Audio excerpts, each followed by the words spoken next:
નમસ્કાર મિત્રો સ્વાગત છે તમારું અમારી યુટ્યુબ ચેનલમાં। આજની વિડીયોમાં સૌપ્રથમ વાત કરીશું કચ્છની।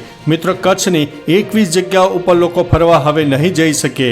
જો તમે પણ કચ્છ મિત્રો ફરવા જવાનું વિચારતા હોય તો તમારા માટે મહત્વના સમાચાર છે। રાષ્ટ્રીય સલામતી અને જાહેર વ્યવસ્થાને ધ્યાનમાં લઈને કચ્છના 21 ટાપુઓ પર 26 જુલાઈ 2025 સુધી પ્રવેશ ઉપર પ્રતિબંધ મુકાયો છે। ઉલ્લેખનીય છે કે નિર્જન ટાપુઓ પર ધાર્મિક જગ્યાઓ આવેલી છે, જેના પગલે ધાર્મિક પ્રસંગોએ અને દર્શનાર્થે માણસોની અવરજવર રહેતી હોય છે। જાહેરનામું 26 જુલાઈ 2025 સુધી અમલમાં રહેનારું છે। મિત્રો અન્ય મહત્વના સમાચારની વાત કરીએ તો હવે એટીએમ મશીનમાં 100 અને 200ની નોટોની તંગી સર્જાશે નહીં। લોકોની ફરિયાદ રહે છે કે એટીએમમાંથી 100 અને 200 રૂપિયાની નોટો ઓછી નીકળે છે અને 500ની નોટ વધારે નીકળે છે। ભારતીય રિઝર્વ બેન્કે હવે આ સમસ્યાને ધ્યાનમાં રાખતા મોટું એક્શન લીધું છે। કેન્દ્રીય બેન્કે દેશની બેન્કોને ખાતરી આપતા કહ્યું છે કે એટીએમમાંથી 100 રૂપિયા અને 200 રૂપિયાની નોટ પણ નીકળે। આરબીઆઈએ કહ્યું છે કે સામાન્ય જનતાને આ નોટો મળી રહે તે હવે જરૂરી છે। મિત્રો અન્ય મહત્વના સમાચારની વાત કરીએ તો ઇન્ફોસિસ ફરીથી છટકણી કરશે। આઈટી ક્ષેત્રની દિગ્ગજ કંપની ઇન્ફોસિસમાં છટણીનો તબક્કો સમાપ્ત થવાના કોઈ સંકેત દેખાઈ રહ્યા નથી। હવે કંપનીએ 195થી વધુ તાલીમાર્થી કર્મચારીઓને છૂટા કર્યા છે। ફેબ્રુઆરીમાં યોજાયેલી મૂલ્યાંકન પરીક્ષા પાસ ન કરી શક્યા હોય તેવા તાલીમાર્થી કર્મચારીઓની સંખ્યા હવે 800થી વધુ થઈ ગઈ છે। કંપનીમાં તાલીમાર્થી કર્મચારીઓની છટણીનો આ ત્રીજો રાઉન્ડ છે। ફેબ્રુઆરીમાં 320 તાલીમાર્થી કર્મચારીઓને છૂટા કરવામાં આવ્યા હતા। મિત્રો અન્ય મહત્વના સમાચારની વાત કરીએ તો હવે તો પાન મસાલા પણ બનાવટી જોવા મળ્યા છે। ગાંધીનગર એલસીબી અડાલજ વિસ્તારમાં મોટી કાર્યવાહી હાથ ધરી છે। પોલીસે ઝુંડાલ નર્મદા કેનાલની બાજુમાં આવેલા એક ગોડાઉનમાં દરોડો પાડ્યો હતો, જ્યાં નકલી ગુટખા અને ઘી બનાવવાની ફેક્ટરી ચાલતી હતી। આ દરોડામાં પકડાયેલા નકલી ઉત્પાદનોમાં વિમલ, મહક સિલ્વર, તાનસેન ગુટખા, પાન મસાલા, બુધાલાલ તમાકુ અને અમૂલ ઘી પણ સામેલ હતા। મિત્રો અન્ય મહત્વના સમાચારની વાત કરીએ તો 27 વર્ષથી ફરાર હત્યાના આરોપીને પકડવા પોલીસ સાધુ બની ગઈ। રાજ્યમાં ઘણા આરોપીઓ પેરોલ જમ્પ કરીને વર્ષો સુધી નાસ્તા ફરતા હોય છે। નવસારી પોલીસે હત્યાના ગુનામાં 27 વર્ષથી ફરાર થયેલા આરોપીને પકડી પાડ્યો છે। પોલીસે આરોપીને પકડવા માટે સાધુને વેશભૂષા કરી હતી। આરોપી છેલ્લા 27 વર્ષથી પેરોલ જમ્પ કરીને ફરાર થઈ ગયો હતો। પોલીસે તેની બાતમી મળતા જ સાધુનો વેશ લઈને પાટણના શંખેશ્વર પહોંચી હતી, જ્યાંથી આરોપીને ઝડપી પાડ્યો છે। મિત્રો અન્ય મહત્વના સમાચારની વાત કરીએ તો સોનું અને ચાંદી મોંઘા થયા। સોના અને ચાંદીના ભાવમાં વધારો થયો છે। 24 કેરેટ સોનું 1178 રૂપિયા મોંઘું થયું અને 96,286 રૂપિયા પ્રતિ 10 ગ્રામ ઉપર પહોંચી ગયો। 22 કેરેટ સોનું 88,198 રૂપિયા પ્રતિ 10 ગ્રામ ઉપર આવી ગયું છે।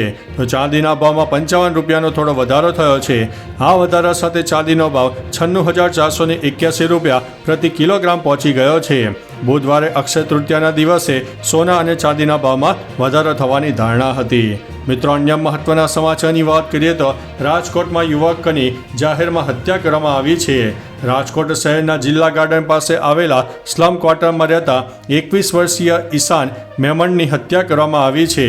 ત્યારે ભક્તિનગર પોલીસની પ્રાથમિક તપાસમાં હત્યાની ઘટના પાછળ સ્ત્રી પાત્ર કારણભૂત હોવાનું સામે આવ્યું છે। હાલ પોલીસે ફરિયાદ નોંધીને આગળની કાર્યવાહી હાથ ધરી છે। મિત્રો અન્ય મહત્વના સમાચારની વાત કરીએ તો પીએમ મોદીએ સેનાને સંપૂર્ણ છૂટ આપી છે। પીએમ મોદીએ સંરક્ષણ મંત્રી રાજનાથસિંહ અને ત્રણેય સશસ્ત્ર દળોના વડાઓ સાથે ઉચ્ચ સ્તરીય બેઠકનું આયોજન કર્યું। સૂત્રોના જણાવ્યા અનુસાર 1.5 કલાક ચાલેલી આ બેઠકમાં પીએમ મોદીએ સેનાને સંપૂર્ણ છૂટ આપી છે। તેમણે કહ્યું છે કે આતંકવાદનો યોગ્ય જવાબ આપવાનો આપણો દ્રઢ રાષ્ટ્રીય સંકલ્પ છે। પીએમ મોદીએ કહ્યું છે કે સશસ્ત્ર દળોને આપણા બદલાની પદ્ધતિ, તેના લક્ષ્યો અને તેના સમય અંગે ઓપરેશનલ નિર્ણય લેવાની સ્વતંત્રતા છે। મિત્રો અન્ય મહત્વના સમાચારની વાત કરીએ તો મદ્રેસામાં બાળકો પર ત્રાસ ગુજારનાર 3 મૌલવીઓની ધરપકડ કરવામાં આવી છે। પ્રાંતિજની મદ્રેસામાંથી બાળકો ભાગી ગયા, ત્યારબાદ હિંમતનગર રેલવે સ્ટેશન પરથી આ બાળકો મળ્યા। બાળકોને મદ્રેસામાં તાળું મારીને ત્રીજા માળે ગોંધી રાખવામાં આવતા હતા। બાળકોને રેસ્ક્યુ કરીને બાળ સુરક્ષા ગૃહમાં મોકલાયા છે। આ ઘટનામાં પ્રાંતિજ પોલીસે 3 મૌલવીઓની ધરપકડ કરાઈ છે। ત્યારબાદ તેમને કોર્ટમાં રજૂ કરાયા હતા। મિત્રો, અન્ય મહત્વના સમાચારની વાત કરીએ તો અમદાવાદના એપાર્ટમેન્ટમાં આગ, 5 લોકોને હોસ્પિટલમાં ખસેડવામાં આવ્યા છે. અમદાવાદના ઇન્દિરા બ્રિજ પાસે સ્થિત આત્રેય ઓર્ચિડ સોસાયટીમાં 4થા માળે આગ લાગી હતી. આગના પગલે ફાયર બ્રિગેડની 10 ગાડી અને 108 એમ્બ્યુલન્સ ઘટના સ્થળે પહોંચી ગઈ હતી. સામે આવેલી માહિતી અનુસાર એસીના કારણે આગ લાગી હોવાનું અનુમાન છે. આગ ગણતરીની મિનિટોમાં જ વિકરાળ બનતા 5મા માળ સુધી પહોંચી ગઈ હતી. હાલ 5 લોકોને હોસ્પિટલ ખસેડવામાં આવ્યા હતા. મિત્રો, અન્ય મહત્વના સમાચારની વાત કરીએ તો 3 બાંગ્લાદેશી મહિલાઓની ધરપકડ. પહેલગામમાં થયેલા આતંકવાદી હુમલા બાદ રાજ્યમાં પોલીસે શંકાસ્પદ લોકોની તપાસ શરૂ કરી છે. આ તપાસ દરમિયાન બનાસકાંઠામાં 3 બાંગ્લાદેશી મહિલાઓની ધરપકડ કરવામાં આવી છે. પોલીસ તપાસ કરી રહી છે કે આ મહિલાઓ બનાસકાંઠામાં કેવી રીતે પહોંચી અને શું કામ કરતી હતી. જિલ્લા પોલીસ તમામ તાલુકાઓમાં શંકાસ્પદ લોકોનું ચેકિંગ કરી રહી છે. ગેરકાયદેસર બંગાળી અને પરપ્રાંતીય લોકોની પણ પૂછપરછ કરવામાં આવી રહી છે.